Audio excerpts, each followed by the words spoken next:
یہ تاریخ پڑھنی چاہیے آج ان لوگوں کو کہ جو اسلام کو تلوار سے پھیلتا ہوا محسوس کرتے ہیں، کہ جو مسلمانوں کو معاذ اللہ دہشت گرد سمجھتے ہیں اور مسلمانوں پر دہشت گردی کی دفعات لگاتے ہیں، مسلمانوں کو جو ہے وہ ظالم سمجھتے ہیں۔ یہ تاریخ پڑھ کے دیکھیں تو صحیح۔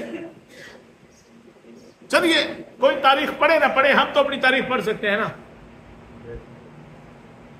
وہ کوئی دانا شخص تھا، دانا کہتے ہیں عقل مند کو، وہ کہیں سفر کر رہا تھا تو رستے میں کسی گاؤں کے پاس اس کی گاڑی خراب ہو گئی۔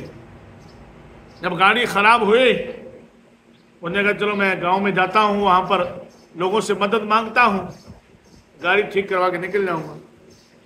تو وہ جب گاؤں میں داخل ہوا نا تو اس نے دیکھا کہ ایک بندہ چارپائی پہ بیٹھا ہوا ہے اور وہ دانا ڈال رہا ہے۔ مرغیوں کے چوزے جو ہے وہ دانا چگ رہے ہیں، مرغیاں دانا چن رہے ہیں۔ اس نے دیکھا کہ مرغے کے چوزوں میں ایک باز کا بچہ ہے، وہ بھی دانا چن رہا ہے ویسے ہی۔ بولے یہ تو قدرت کے نیم کے اصولوں کے خلاف ہے، باز کا کام تو نہیں ہے، تو گوشت خور پرندہ ہے، دانا چگنا۔ اسے ان بزرگوں سے پوچھا یہ کیا واقعہ ہے بھائی، یہ کیا ماجرا ہے؟ اس نے بولا کہ بھائی یہ ایک دن کا جو بچہ تھا، انڈے سے ابھی نکلا ہی تھا، ابھی اس کی آنکھیں بند تھی، تو یہ اپنے گھونسلے سے گر گیا، زخمی تھا، ہم اس کو اٹھا کے لے آئے، لا کے ہم نے اس کو مرغی کے بچوں کے ساتھ چھوڑ دیا۔ اب جب اس نے آنکھیں کھولی تو اس نے یہی دیکھا کہ بھائی میری یہی زندگی ہے، دانا چگنا اور مرغی کی طرح آرام سے بیٹھ جانا۔ اس نے کہا کہ مجھے یہ دے دے، میں اس پہ تجربہ کرنا چاہتا ہوں۔ پیسے لے لیں، خرید لیا، لے کے گھر پہنچا، جا کر کے اس کو گوشت کی بوٹی دے ہوئے تو وہ نہیں کھاوے، دانا رکھے تو بھاگ کے کھائے۔ وہ اس کو صبح شام سمجھایا کہ دیکھا بھائی تم مرغی کے بچے نہیں ہیں، تم تو باز ہو، باز تو ویسے ہی غیرت کی طاقت کی ایک نشانی ہے، تم مرغی کے بچے نہیں ہو، کمزور نہیں ہو، تم باز ہو۔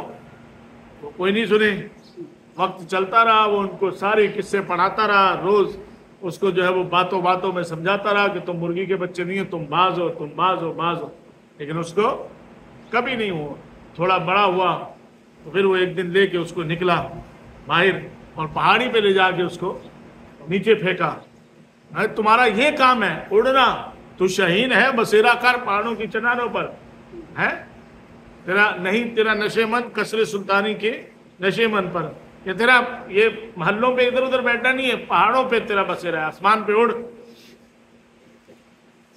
اب جب اس نے نیچے پھینکا نا تو وہ تو یہی سمجھ رہا تھا کہ میں چوزا ہوں چوزا ہوں، لیکن جب تھوڑا نیچے گیا تو اس نے غور سے جب آنکھیں کھول کے دیکھا کہ ابھی زمین دور ہے، تو جیسے آدمی جس کو تیرنا نہیں بھی آتا آپ اس کو پانی میں پھینک دیں تو کیا کرے گا، وہ ہاتھ پاؤں تو مارے گا۔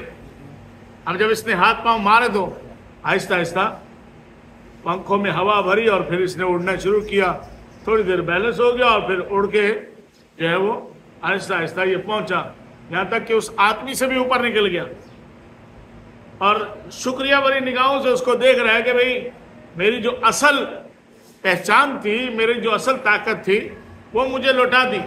اور یوں پھر جو ہے وہ اٹھ کر کے اوپر وہ اڑا اور اس نے اپنی منزل کو پا لیا۔ بیائنے ہی یہی حال مسلم قوم کا ہے۔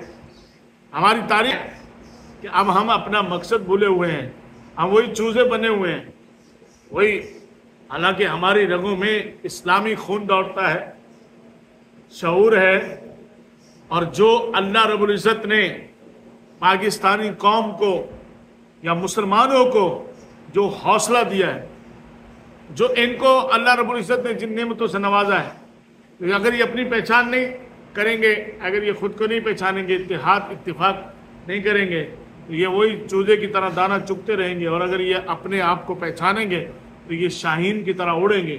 شاہین سے ہر کوئی ڈرتا ہے، چوزے سے کوئی نہیں ڈرتا۔ تو اس لیے کہ اللہ رب العزت جب جہاد